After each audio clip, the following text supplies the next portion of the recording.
Que seas tú que rompa, Señor, toda fortaleza de las tinieblas que intente oponerse para que la gente pueda llegar a este Zoom. Y que seas tú, Señor, que enciendas esa llama de tu Espíritu Santo en cada uno de los corazones, para que, Señor, sea avivado el fuego del Espíritu Santo. En el nombre de Jesús, te pido que quites, Señor, las escamas sobre los ojos de cada una de las personas que se conecta aquí, Señor, para que pueda creer más en ti, para que pueda, Señor, vivir y experimentar lo que nosotros estamos viviendo. Manifestaciones del Espíritu Santo, manifestaciones de tu poder, Señor. Gracias por tu gloria y tu majestad, Señor. Declaro en el nombre de Jesús que todo techo espiritual se rompe en este momento y toda fortaleza de las tinieblas cede en el nombre de Jesús. Que no prevalecen las tinieblas ni la oscuridad sobre la vida de cada persona en este momento. Que veremos, Señor, tu manifestación y testimonios vivos en cada una de las personas que se ha conectado. Gracias, Espíritu Santo, porque estás aquí, Señor, ministrando. Porque aunque no te veamos, Señor, sabemos que te podemos sentir porque estás aquí. Tu palabra dice: donde están dos o más reunidos en tu nombre, estás tú, Señor. Amén. Aquí vemos en este momento 6 y más los que se irán añadiendo. Espíritu Santo, te pido que tomes el control de los aires, de cada palabra que se imparte en este momento, en el nombre poderoso de Jesús. Y que las personas que no han sido salvas, Señor, tú las escribas, sus nombres en el libro de la vida, en el nombre poderoso de Jesús. Amén y amén. Amén. Bueno, voy a necesitar aquí ayuda. Aquí se está conectando Yesenia Llanes, Juan Ahumada. Necesito ayuda de varias personas para que por favor me ayuden a leer unos textos bíblicos.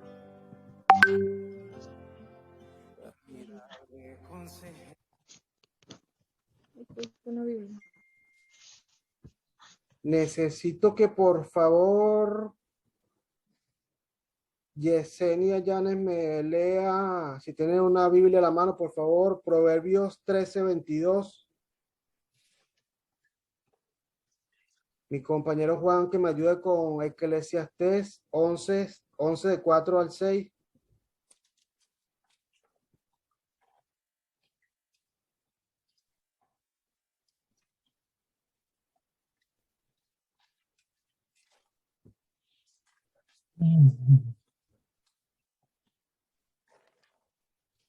Bueno, comenzamos con este tema que se llama el día de hoy. Continuamos con la serie que se llama Hasta que sobreabunde. Y el tema de hoy se llama En los negocios de mi padre. Comenzamos con la visión de la iglesia. La visión de la iglesia Church es hacer discípulos a través de grupos en casa a fin de transformar la ciudad, la nación y el mundo con el mensaje del evangelio del reino. Amén. Entonces es importante que sepamos que estamos en un ministerio con una visión y la visión es hacer discípulos, pero discípulos ¿de quién? ¿De José, de Juan? No, discípulos de Jesús, de Jesús. Entonces es muy importante que sepamos que aquí no estamos hablando de algo piramidal, de cosas raras, de mensajes bonitos, motivacionales, de los astros, no, no, no. Aquí estamos hablando del reino de Dios, de Jesús. Entonces, siempre tenga en mente esto en claro, que la visión de la iglesia es hacer discípulos de Jesús a través de grupos en casa a fin de transformar la ciudad, la nación y el mundo con el mensaje del evangelio del reino de Dios. Entonces vamos a empezar con Lucas 2, 41, 52, ya no se los leo.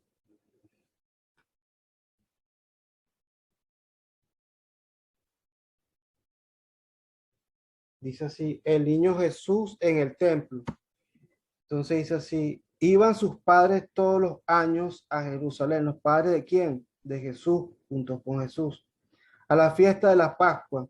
Y cuando tuvo 12 años, aquí hay una, vamos a decir así, un código. Del tema que yo estuve impartiendo el día sábado, no corresponde a este día, pero en la Biblia existen muchas veces los números y los números tienen un significado especial. Entonces, algo revelacional del Espíritu Santo, pero en la Biblia a veces Dios nos habla a través de los números. Y aquí es una de las partes donde vemos el número 12. Dice, cuando tuvo 12 años. El número 12 tiene un significado especial que es el número de gobierno y en la Biblia aparece en muchos lados, pero ya ese es otro tema que podemos hablar más adelante. Entonces, cuando dice tuvo 12 años, cuando Jesús tuvo 12 años, subieron a Jerusalén conforme a la costumbre de la fiesta. Al regresar ellos, acabada la fiesta, se quedó el niño Jesús en Jerusalén, sin que lo supiese José y su madre. Y pensando que estaba en la compañía, anduvieron camino de un día y le buscaban de entre los parientes y los conocidos. Pero como no le hallaron, volvieron a Jerusalén buscándole. Y aconteció que 3 días después le hallaron en el templo, sentado en medio de los doctores de la ley, oyéndoles y preguntándoles. Y todos los que le oían se maravillaban de su inteligencia y sus respuestas. Cuando le vieron se sorprendieron y le dijeron a su madre, hijo, ¿por qué nos has hecho así? He aquí tu padre y yo te hemos buscado con angustia. Entonces él les dijo, ¿por qué me buscáis? ¿No sabías, no sabíais que en los negocios de mi padre me es necesario estar? Diga conmigo, en los negocios de mi padre me es necesario estar. Mas ellos no entendieron las palabras que les habló. Y descendió con ella y volvió a Nazaret y estaba sujeto a ellos. Y su madre guardaba todas las cosas en su corazón. Y Jesús crecía en sabiduría y estatura y en gracia para con Dios y los hombres. Amén. Bueno, aquí vemos empezando esta palabra que Jesús era un niño de 12 años cuando se le extravió a sus padres, María y José. Y vemos que yo después de encontrarlo, le dice, en los negocios de mi padre me es necesario estar. Pero aquí vemos algo peculiar que yo digo que si fuéramos yo cualquiera de nosotros, que tuviésemos un hijo y se nos pierde 3 días y lo volvemos a ver, lo primero que le decimos que tú has hecho y ni le preguntamos, agarramos una correa y lo agarramos con un palo o algo, mira, muchacho de Carizá, pero ellos fueron sabios entendidos de que había algo diferente en Jesús, de que él era el Hijo de Dios. Entonces, ahí vemos que Jesús le dice a sus padres físicos aquí en la tierra, en los negocios de mi padre me es necesario estar. Y de eso se trata este tema. Es importante primero saber que la parte monetaria, las finanzas, son espiritual. Tiene un componente que nosotros lo vemos aquí físico, que tiene un valor y todo, pero tiene un gran peso espiritual, a nivel espiritual. Y a lo largo de la Biblia, en todo momento, podemos ver que siempre se ofrecían ofrendas especiales al Señor y que muchas de esas cosas tenían que ver con un peso a nivel financiero, de riquezas, de cosas importantes. Y entonces la iglesia coloquialmente ha malinterpretado un versículo en la Biblia que dice, bienaventurados los pobres en espíritu, porque ellos es el reino de los cielos. La gente ha creído que con este versículo, Señor, lo que quiere es decir que es bueno que seamos pobres, pobrecitos, sí, pobrecito la gente. Bienaventurados los pobres, porque ellos es el reino de los cielos. Y que tenemos que ser pobres, y si nacimos pobres, tenemos que morir pobres y vivir con una lástima y que la gente nos tenga una lástima constantemente en la vida, porque no, nacimos pobres, pobrecitos, no. A esa persona es que Dios lo va a bendecir en algún momento cuando parta a esta tierra. Y eso es un error muy, muy común y algo muy mal interpretado en la parte de la Biblia. Porque cuando dice bienaventurados los pobres en el espíritu, él habla de las personas que son sumisas, que son humildes, que tienen un espíritu pobre en ese aspecto de no vanagloriarse, de no tener un orgullo tan grande como para decir no necesito de Dios. De eso se trata este versículo. Pero Dios quiere que seamos prósperos. Dios quiere que seamos ricos. Dios quiere que podamos tener tanto hasta que sobre y abunde. Amén. Entonces, pero el problema, uno de los problemas que tenemos es con esto de la riqueza, es que cometemos otro error. Cuando no nos vamos a un extremo, nos vamos a otro extremo. Cuando no tenemos y somos pobres, queremos ser pobres porque queremos ser los más justificados delante de Dios, porque queremos darle lástima a Dios. Y cuando vamos al otro extremo, es porque cuando queremos tener tanto, tanto y tanto, que queremos colocar las riquezas materiales primero ante que Dios. Y tenemos que estar conscientes que todo lo que Dios nos da, todo lo que recibimos en nuestras manos, no es de nosotros. ¿Quién de los que está aquí presente, cuando se muera, se va a llevar el Rolex que se compró, el carro, ya sea un Mercedes, ya sea un Chevette, cualquier tipo de carro, que quizás duraste mucho tiempo para comprártelo, quizás lo compraste con poco tiempo? Pero ¿quién de nosotros las riquezas materiales que acumulen este tiempo, el televisor, la casa, la tercera casa, la casa con piscina, el bote, X, lo que tú tengas y logres en la vida, quién de nosotros cuando se muera se lleva alguna de estas cosas? Entonces ahí es cuando nosotros tenemos que tener conciencia de que lo que adquirimos, de lo que hacemos, no es de nosotros, no nos pertenece, le pertenece a Dios, porque Él simplemente lo que nos está dando a ser administradores de una parte de lo que Él nos quiere bendecir. Entonces, tenemos que estar siempre con un corazón correcto, entendido de que lo que tenemos no es de nosotros, no nos pertenece, les pertenece a Dios. Entonces, si le pertenece a Dios, ¿quiénes somos nosotros? Administradores. Simplemente somos personas que estamos manejando las cosas de Dios en esta tierra. Y que a medida que seamos responsables, a medida que seamos personas entendidas y que sepamos ser diligentes con lo que Dios nos entregue, el Señor nos va a entregar más. Pero también nos va a entregar más, no es para que nosotros tengamos para nosotros mismos, sino que también podamos ser de bendición para los demás. Ese es el verdadero propósito de que tengamos, no para tener egoísta, para ser egoísta con las cosas que Dios nos dio y guardárnoslo y no, esto es mío, no, esto es mío, esto no es para mí, no es para más nadie. Dios lo que quiere es que lo que tengamos, ya sea poco o mucho o excesivamente demasiado, sepamos que esto es para que también podamos bendecir a los demás.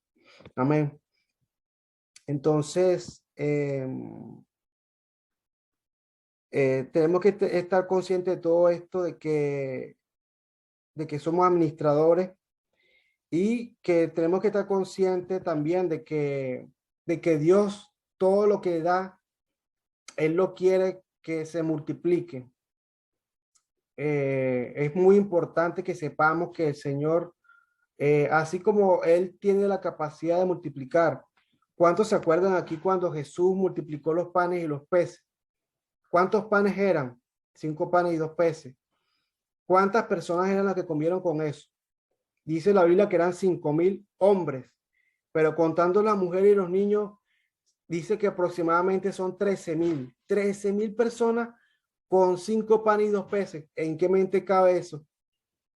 Pero el Señor siempre trata de que las bendiciones sean así, de forma exagerada, hasta que sobre y abunde, hasta que sobre y abunde.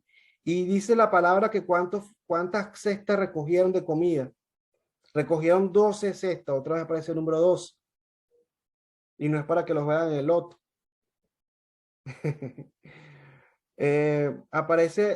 Son 12 cestas grandes, porque dice que en una cesta, en aquel tiempo, una cesta, ahí podía caber una persona.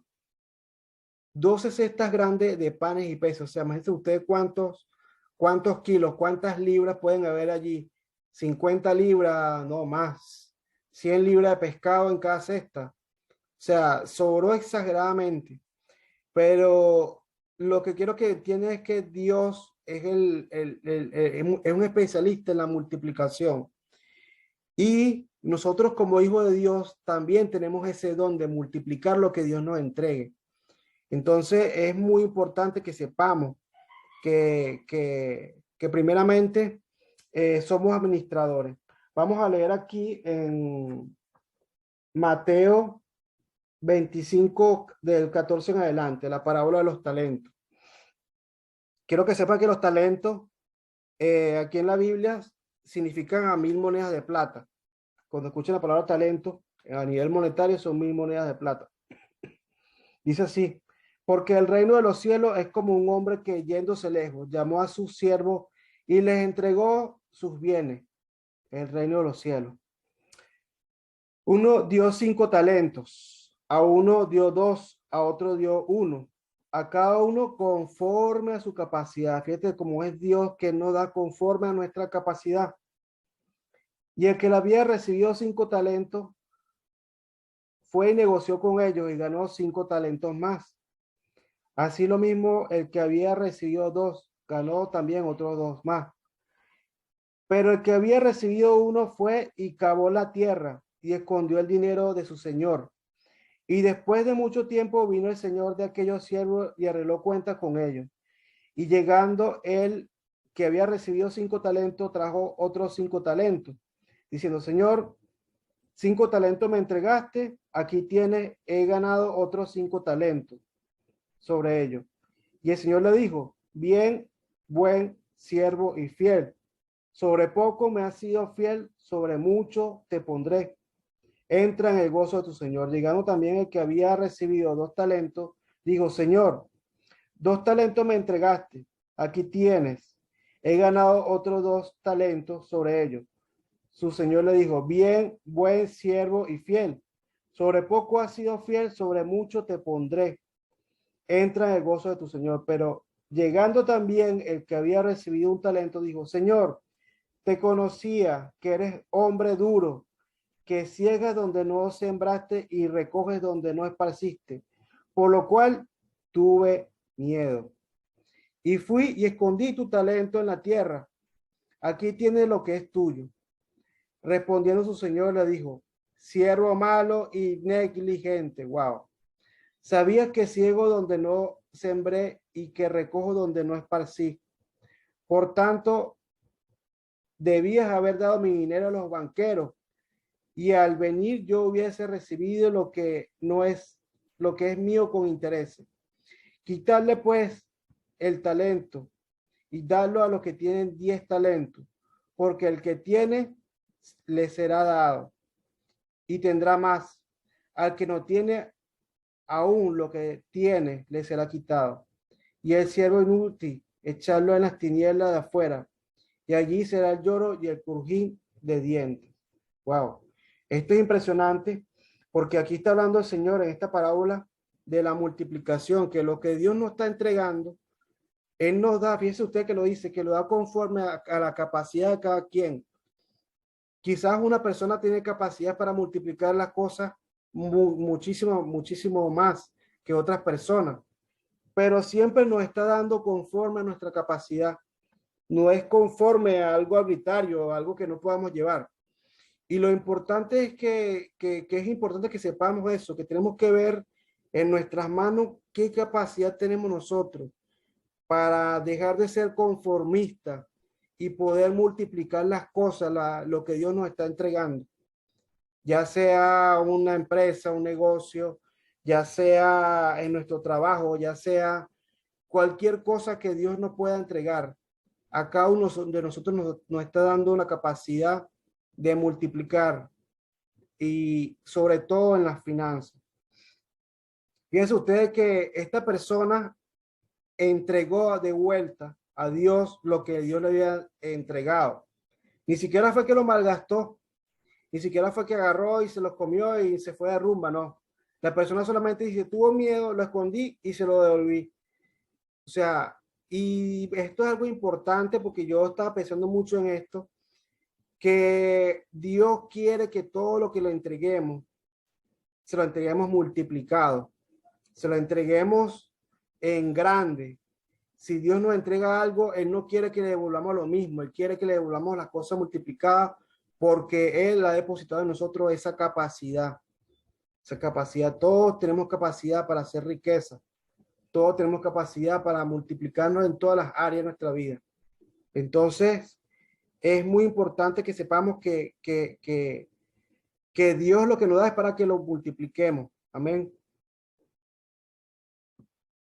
Dice aquí, la prosperidad no es egoísta. Vamos a leer aquí rapidito Mateo 31:45. Cuando el Hijo del Hombre venga en su gloria y todos los santos ángeles con él, entonces se sentará en su trono de gloria y serán reunidas delante de él todas las naciones y apartará los unos de los otros, como aparta el pastor las ovejas de los cabritos, y pondrá las ovejas a la derecha y los cabritos a su izquierda. Quiero poner el pastor, el Señor, y los cabritos a su izquierda. Entonces el rey dirá a los de su derecha: venid, benditos de mi Padre, heredad el reino preparado para vosotros desde la fundación del mundo, porque tuve hambre y me diste de comer, tuve sed y me diste de beber, fui forastero y me recogisteis, estuve desnudo y me cubriste, enfermo y me visitasteis, en la cárcel, que tengo oído, como dice el pastor, estuve enfermo y me visitaste en la cárcel. Estuve desnudo y me descubriste, estuve enfermo y me visitaste en la cárcel, y viniste a mí. Entonces los justos le responderán diciendo: Señor, ¿cuándo te vimos hambriento y te sustentamos, o sediento y te dimos de beber? ¿Y cuándo te dimos forastero y te recogimos, o desnudo y te cubrimos? ¿O cuándo te dimos enfermo o en la cárcel y venimos a ti?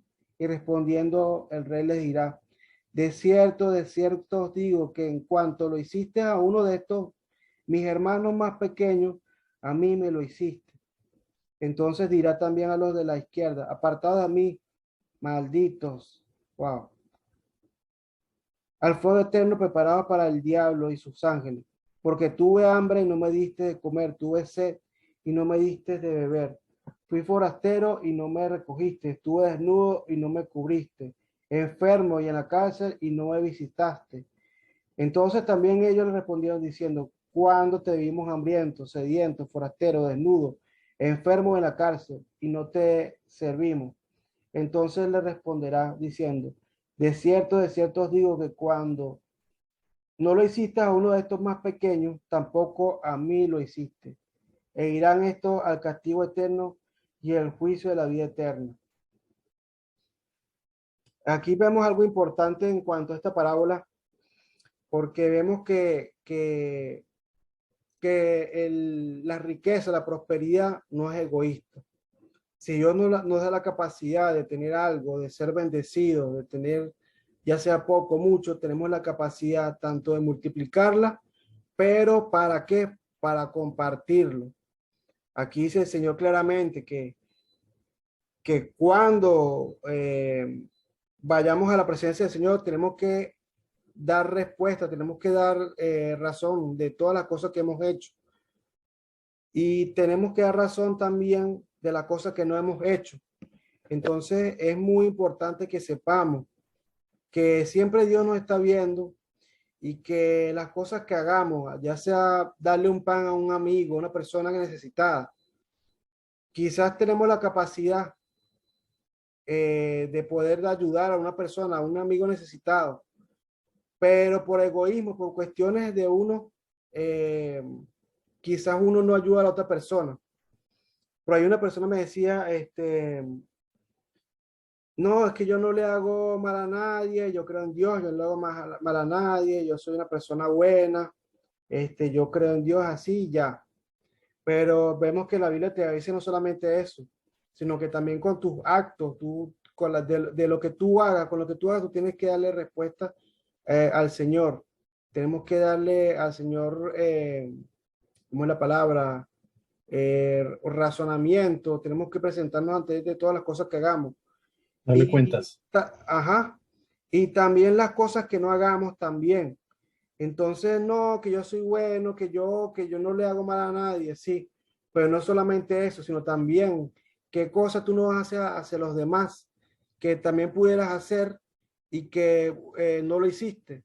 De esas cosas tendremos que rendir cuenta también al Señor en el momento, en su momento dado. ¿Por qué? Porque Dios nos dio la capacidad de poder ayudar a los demás también, de multiplicar ese bien y ayudar a los demás. Entonces, no sé quién le dije que leyera Proverbios 13:22. Creo que no está la persona conectada. Déjame ver si lo puedo leer rapidito.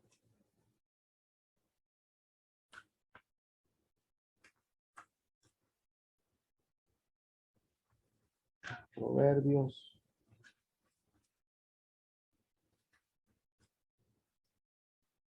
13:22. Dice, el bueno dejará heredero a los hijos de sus hijos, pero la riqueza del pecador está guardada para el justo. Wow, tremenda palabra. O sea, el bueno dejará heredero a los hijos de sus hijos, pero la riqueza del pecador la heredarán los justos. Entonces es súper importante que sepamos que la riqueza de la gente mala, que veamos que hace lo malo, los que hacen el narcotráfico, la prostitución, todas esas riquezas están guardadas para los hijos de Dios. ¿Pero para qué? Para expandir el reino de Dios, para sembrar la semilla buena de Dios, del reino de Dios. Entonces es muy importante que sepamos esto. Y bueno, ¿cuál es otro versículo que se lo dejé a Juan? Eclesiastés 4 al 6. El que al viento observa no sembrará, y el que mira a las nubes no segará. Como tú no sabes cuál es el camino del viento, o cómo crecen los huesos en el vientre de la mujer encinta, así ignoras la obra de Dios, el cual hace todas las cosas. Por la mañana siembra tu semilla, y a la tarde no dejes reposar tu mano, porque no sabes cuál es lo mejor, si esto o aquello, o si lo uno o lo otro es igualmente bueno. Claro. Esto es importante también que sepamos que no tenemos que tener la confianza puesta en la riqueza y que el dinero sobre sí mismo no hace dinero. Hay personas que tienen tanta obsesión con el dinero, como dice el profeta, que lo único que tienen es dinero. O sea, son gente que se encierran tanto en eso y lo que hacen es guardar, acumular el dinero en las cuentas y ya, y tenerlo allí. Y un día de esto dejan de existir, de respirar y eso quedó allí. Entonces yo creo que es mejor dar. Es más, hay algo que yo entendí mucho después que comencé aquí en este ministerio, que uno va a la iglesia, a veces uno piensa que uno va, uno se conecta y todo es para uno recibir. Y no, que los domingos yo voy a la iglesia para recibir de Dios. Pero uno en realidad va a la iglesia a dar, uno no va a recibir. Uno siempre va a dar, porque ya se supone que ya tú recibiste en la semana, ya tú recibiste la intimidad. Tú vas a dar de lo que ya tú has recibido. Tú vas a dar a sembrar, tú vas a ir allá a entregar tus diezmos, a tu ofrenda, tu forma de trabajar, el servicio, tu tiempo. Tú vas a dar, a dar. Entonces, es importante que sepamos que es más importante dar, que hay un secreto importante en el dar y que en su momento, que cuando estamos dando, estamos como sembrando, estamos invirtiendo, es la palabra correcta. Se habla mucho en la Biblia de sembrar, pero es que nosotros no somos agricultores. Entonces yo digo, hay que hablarlo en los términos actuales. Cuando se habla de siembra, se habla de inversión, en que a su tiempo vamos a recibir la paga del que paga bien, del que paga con buenos intereses, que es el Señor. Amén. Entonces es muy importante que sepamos esto, de que tenemos que aprender a invertir, pero a invertir en tesoros en el reino de Dios. cosas productivas, cosas que van a ayudar a otras personas a expandir el reino de Dios, a que las personas conozcan más del Señor, a que tengan intimidad, a que personas sean salvas, que personas puedan ser sanas de enfermedades, personas alcohólicas, personas con vicios. Por lo menos este Peniel que pasó, yo no pude ir porque ya muchos saben lo que me sucedió con el COVID y todo esto, pero me dijeron que las personas que fueron liberadas de por lo menos 3 personas con problemas de drogadicción fuerte. Yo ni las conocía, pero yo trabajando allí en el Señor y las personas fueron bendecidas, dejaron de los vicios, dejaron las drogas, todas estas cosas. Y la satisfacción es esa, pues, porque uno invirtió tiempo, uno invirtió muchas cosas allí para que estas personas pudieran ir, que quizás no son ni siquiera familia mía, pero la satisfacción es que estas personas pudieron ser libres de las drogas, de esas cosas. Sí, se me olvidó, pegó la lengua aquí. Hay que orar porque se me pega la lengua. Drogadicción. Ajá, usted mismo, esa es la unción. Bueno, entonces es importante eso, pues, que sepamos que todo lo que hagamos para el Señor, estamos sembrando tesoros en los cielos, que estamos en un momento cuando partamos con el Señor, nos van a recibir con coronas grandes en el reino de los cielos, porque es una semilla, es una perla preciosa que estamos sembrando y acumulando allí. Y que en su momento aquí en la tierra vamos a cosechar, a tener ese retorno de inversión de todo lo que hemos sembrado en el reino de Dios. Amén. Entonces, no sé si tienen ahí alguna palabra, alguna pregunta, alguno de los que esté conectado. Y si no, mi compañero Juan queda una reflexión final y una oración. Sí, hermano, nos quedan dos minuticos nomás. Bueno, nada, hermano, sí, es así. La idea es que sepamos valorar lo que el Señor nos entrega, sepamos utilizarlo y aprovechar al máximo para poder de verdad darle ese crecimiento. Y no solo en lo material, también podemos hablar de las almas que el Señor nos está dando. Nosotros somos llamados, hermano, a dar de gracia lo que de gracia recibimos. Y así como algún día fuimos transformados, así como algún día alguien nos habló del Señor y hubo crecimiento en nosotros, también es parte de nosotros hacer lo mismo con las personas, lo que hacemos aquí, hablarles, seguirles, motivarlas y enseñarles que tenemos un Dios vivo, que tenemos un Dios de amor y que tenemos un Dios que nos quiere bendecir a todos por igual, que como hijos de Él no hace excepción y quiere que todos tengamos un final feliz, una vida feliz y que estemos siempre pues en conexión con Él, ¿no, mis hermanos? Yo los invito a que sigamos nosotros presto, que no faltemos a las clases, sigamos orando los unos por los otros y vamos a poder ver la grandeza de Dios en nuestras vidas, hermano. Vamos a hacer la oración final entonces. Padre de la gloria, damos gracias, Señor, gracias por este momento, por esta oportunidad, Padre Santo. Gracias por cada uno de los hermanos que se pudo conectar. Te damos gracias también por los que no se han conectado por alguna otra razón, Señor bendito. Tú conoces, Señor bendito, tus corazones. Tú conoces también la necesidad de cada uno de nosotros. Y pedimos que seas tú, Señor, bendiciéndonos, Padre. Guíanos, Padre Santo, danos sabiduría, Señor, danos astucia buena, astucia sana, Señor bendito, para, para poder, Señor, valorar lo que tú nos das, para poder hacer crecer lo que tú nos das, Señor, para poder entender, Señor, que tú para nosotros siempre quiere la abundancia, quiere la prosperidad, Señor, pero que sea una abundancia y una prosperidad, Padre Santo, que no nos vaya a sacar de tu camino, Señor, que no nos vaya a sacar, Señor, de la visión, de lo que tú tienes para nosotros, Señor, sino que al contrario, que sea para bendecir y bendecir más, Señor, bendecir más al pueblo de Cristo y a bendecir ese pueblo que está alejado para traerlo más a ti, bendito Dios. Ayúdanos, Señor bendito, y permite, Señor, tener un corazón semejante al vuestro, bendito Dios. Damos gracias, Señor, por tu amor. Pedimos, Señor, que esta noche, este día que termina, Señor, siga en bendición y permítenos que cada día, Padre de la gloria, por favor, te fallemos menos. Gracias, Padre, gracias, Hijo, y gracias, Espíritu Santo. En Cristo Jesús. Amén. Amén y amén. Bueno, una Pues buenas noches, mis bendición. hermanos bendecidos. Y bueno, el hermano José creo que estuvo grabando. Vamos a intentar enviárselo a las personas que no se conectaron y vamos a ver si cada 8 días vamos a estar más en tecnología y más conectados. Muchas gracias. Bendiciones, bendiciones.